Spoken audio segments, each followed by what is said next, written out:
السلام عليكم، كي دايرين؟ لاباس عليكم؟ اش اخباركم؟ رجعت معكم بهذا الفيديو جديد. غادي نوريكم كيفاش هنا كنحمر الطحين بطريقه اللي هي يعني نقدر انا بهذه الطريقه كتجيني سهل من الكوكو، من داك اللي كيحمروا في الكوكو ولا اللي كيحمروا في المقله وتبقاي واقفه حداه مده طويله. هاد الطريقه اللي كندير انا كتجيني سهل. كتشد شويه الوقت، ما نكذبش عليكم، ولكن الا خدمتي بطريقه ذكيه راه غادي هنا وكنوريكم الجنجله غسلته ودابا ليه راه كيتسقطر. حتى هو غندير ليه نفس الطريقه باش حمر الطحين، هي نيت اللي كندير باش كنحمر اللوز. خليكم معايا في هذا الفيديو باش نوريكم. راك عرفتوا دابا رمضان قرب، والناس اللي مشغولين، المهم انا كنهضر على راسي، الناس اللي مشغولين بحالي من الاحسن يحيدوا عليهم حاجه مره. داكشي علاش قلت انا اللهم نحيد عليا كل مره شويه. والمهم بلا ما نهضر بزاف غادي نوريكم كيفاش كنحمر انا الطحين.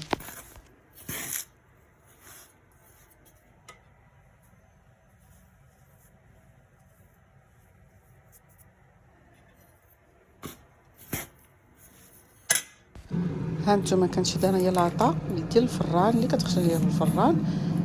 بالنسبه لي انا هذا هو النوع ديال الطحين اللي غندير، ديال دي بوتر كيتسمى، راه بيو.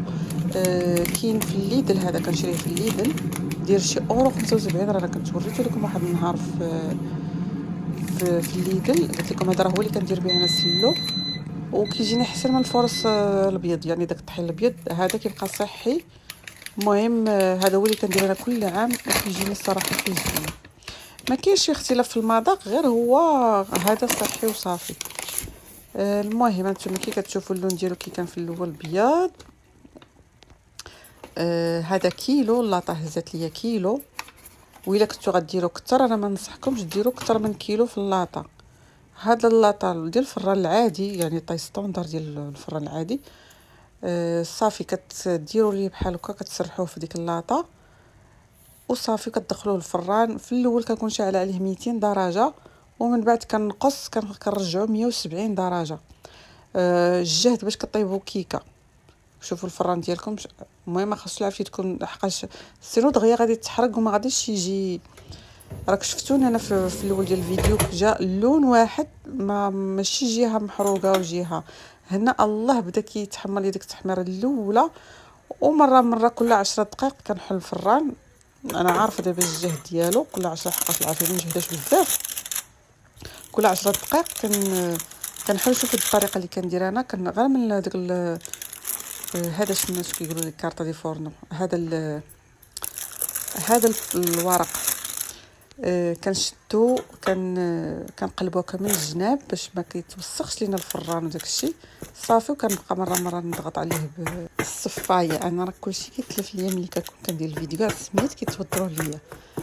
كنبقى قلت لكم كل 10 دقائق كنحل الفران، وكنكون هكا واقفه حداه، كنكون كندير شي حاجه، كنطيب الغدا، المهم كنكون يعني حدا الكوزينه، ماشي كنشعل عليه وكنمشي نساهل، لا، كل شويه كان هكا كنحل، وكنكون او ميم طو كندير شي حاجه باش ما نحسش بالوقت هكا كيضيع.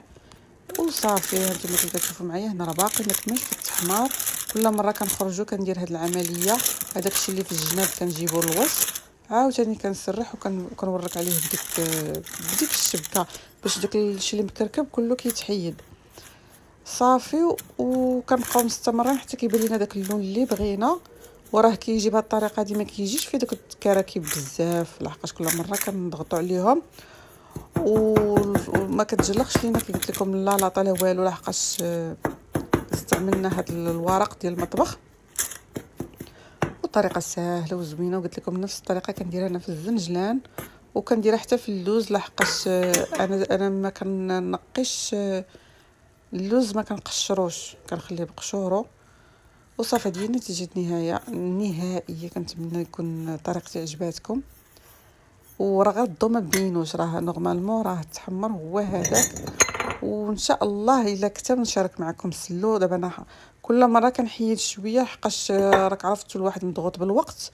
الا ما جيتش كل مره نحيد عليا شي حاجه غنصدق واحله، وانا ما بغيتش نبقى واحله. ايوا غادي نخليكم حتى الفيديو القادم ان شاء الله. اليوم شاركت معكم هاد الطريقه ديال التحمار، ومره اخرى ان شاء الله غادي نشارك معكم كيفاش غادي نخلطو. ايوا مع السلامه وشكرا.